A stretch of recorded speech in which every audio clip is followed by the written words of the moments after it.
So I realize now, once I think I've finally figured out the shortcomings of the record app on the phone, where if I start taking a video, the sound stops working.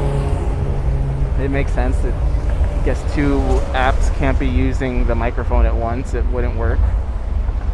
So you'll have to watch the video I post on Instagram to see what exactly I'm talking about when the sound stops on the last half of this episode. I always, two-parters are fun, right? If you're listening to this, you obviously decided that you wanted to listen to the second half of the episode that you started the first part of. So I thank you guys for continuing to tune in as I discover new things about my phone every day.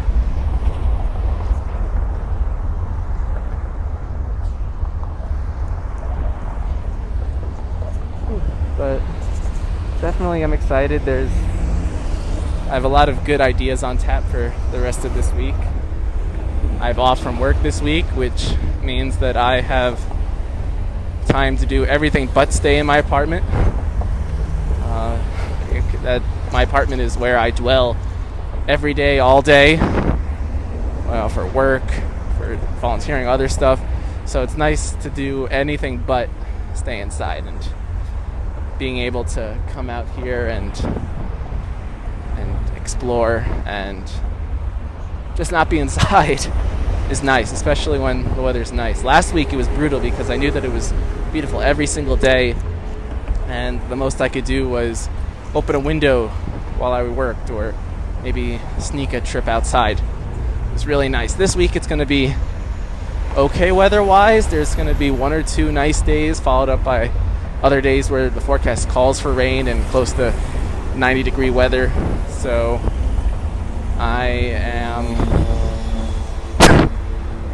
I'm not excited for the high heat or the rain, but I'm excited for any chance to get out and explore, because as I've discovered, and which I think I even prophesized back in March when I did my Brooklyn Bridge episode, that I'm going to freak myself out a bunch of times during this whole pandemic and think I have it and go crazy, have panic attacks. An idle mind is not good for me.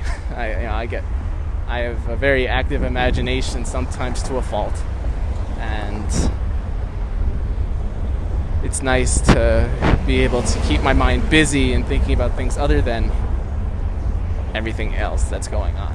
And mainly, making sure I'm walking as far to the side of the path as possible where I'm away from the edge, making sure I don't fall off.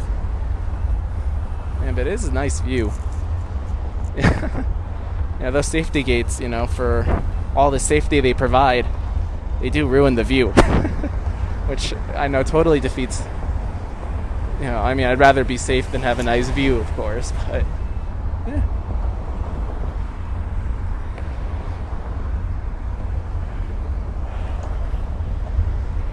But yeah, the next week is going to be nice. I'm gonna try to get out and walk as much as I can every day. Record a few episodes of this here or there, do some shopping, visit some places I've never been before. Maybe, go to some new place or old places that I haven't been in a while. So it's going to be fun. And you'll be with me for a few of those moments.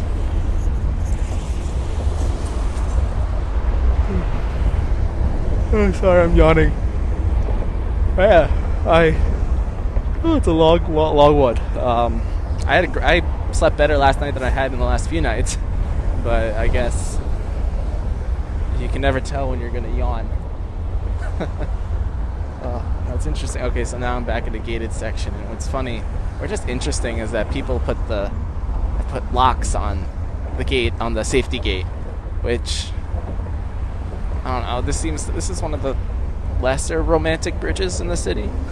You walk over the Brooklyn Bridge and you see this all the time. This all originated in France, and that I forget what the name of the bridge was there, but people were putting they would write their initials, and it would be a sign of love that they buy a little padlock, put it on the safety gate or whatever kind of gate they have over there, and be a symbol of their unending love, that the locks just stay there and will never leave, supposedly, just like their love. And I guess theoretically it's like leaving a little piece of them back on the bridge. But as I'm sure most of you bridge aficionados know, that eventually all those locks added so much extra weight to the bridge that they had to be removed, because otherwise it would threaten the structural integrity of the bridge. So, but that's a tradition that's carried on for around the world. You go to bridges now and there are people selling locks for people to put onto the bridge. People are selling why are the people selling souvenirs? But it is dangerous and threatens the stability of the bridge, especially when people go there in droves, like the one in Paris. But I can imagine putting a lock like that on the Brooklyn Bridge, maybe even the Williamsburg Bridge, like some of the nicer bridges in the city. But the Triborough Bridge doesn't really strike me as the romantic spot, unless the thrill of no safety gate for a large span of it really,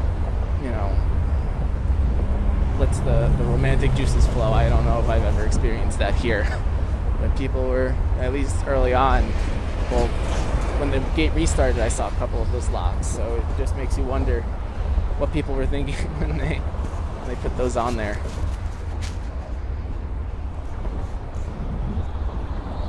Another yawn, sorry.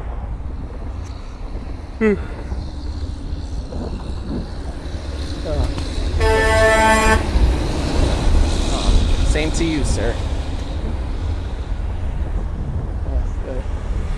So we're slowly making our descent into Astoria now. What time is it? 10:54. Alright, so I could have an early... I had a small breakfast. For a good majority of quarantine while I've been living back in Manhattan, I've started to do Greek yogurt for breakfast. Something simple. I add some blueberries in there, some muesli, just to make it more interesting. But I've been doing that to, trying smaller breakfasts instead of one large bagel every day. Don't get me wrong, I love bagels. I'll probably pick some up while I'm in Astoria, but it's not the best thing to be eating every day. So, but I had some of that this morning, and so it's not the largest breakfast, so I'm going to be hungry by the time I get to where the good food is. So I'll probably be eating an early lunch. Don't know where yet exactly. I'm thinking I might even stop, maybe have something small somewhere else, because that way I can make the excuse to go to the Mama's Empanadas, the favorite empanada place. And I know that there are better quality empanada places around, but that's not really what I view an empanada for. It's nice when they're high quality. That often means they put onions in it, and onions are one of the 3 vegetables I dislike. Onions just most of all because they end up being in every other dish known to man or woman.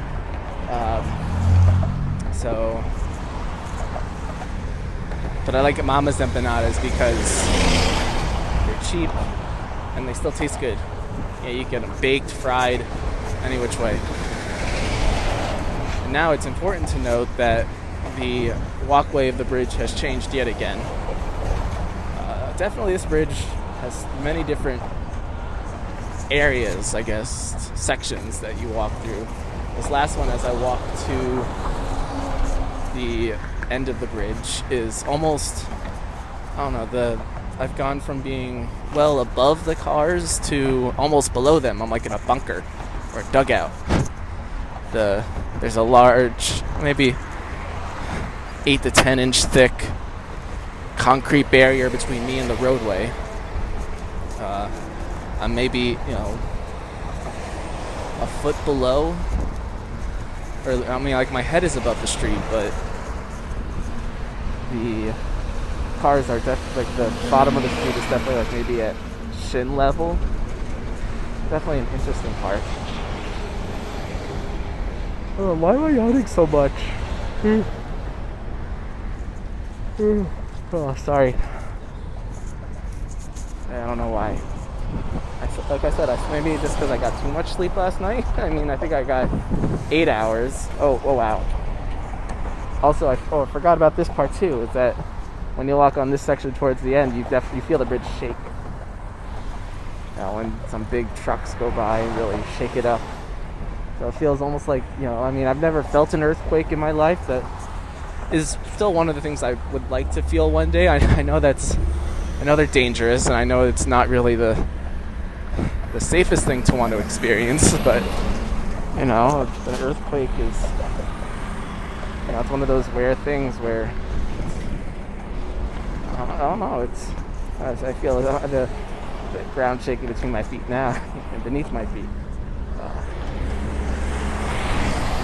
I don't know why I want to experience an earthquake. It's just the unknown, the adventure of it. Granted, I'm sure if I was living like the 13th floor of a building and I felt an earthquake, I'd feel much more in danger, thinking that, oh no, am I gonna, is this building gonna collapse on me? Am I gonna die? But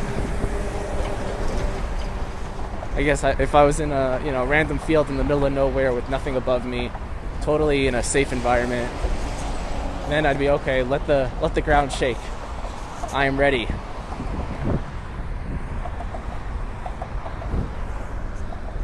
But I mean, it is always you can rarely, if ever, predict when an earthquake's gonna happen.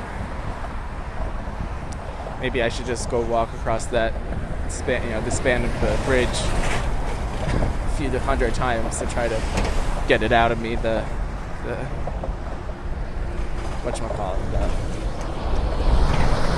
desire, get the desire out of me. I don't think that's the right word.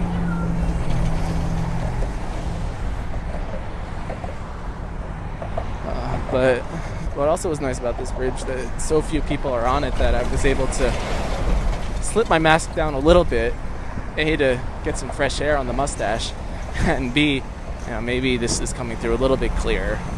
I know that it's going to be a little hard now because the traffic is so close, and I'm sure you hear that and me together to create a nice combination of sound. But it's nice to be able to slip the mask down in the city every once in a while. I mean, when I go out to the suburbs to visit my family, I'm mostly unmasked rather than masked now. Excuse me, I burped. But, it's nice, but in the city, it's those little moments where you get to do it again, that are nice. One day, we'll live in a maskless society again, but until then, it's better to be safe. I try to be safe. I know that the mask does very little to protect me. The mask is more for protecting everyone around me. I try to respect that. I have no idea if I have COVID, and especially if I'm doing all these cross-borough interstate walks, or I guess cross-state walks. Spoilers for later on. It's best to be safe and protect those around me. I try to be, a good citizen. Don't believe the hype when they say that. Oh yeah, no, don't be a sheep. No, be a sheep. Follow the herd in this one.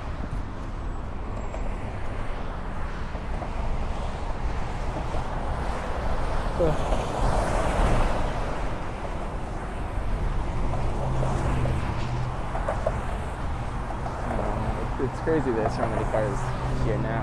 I saw somewhere, at least maybe 2 or 3 weeks ago, that it's probably even more now, that while foot traffic still remains low in the city, the car traffic has reached about 85% of where it was pre-pandemic, which considering how still everything is mostly shut down in the city, it's definitely a lot.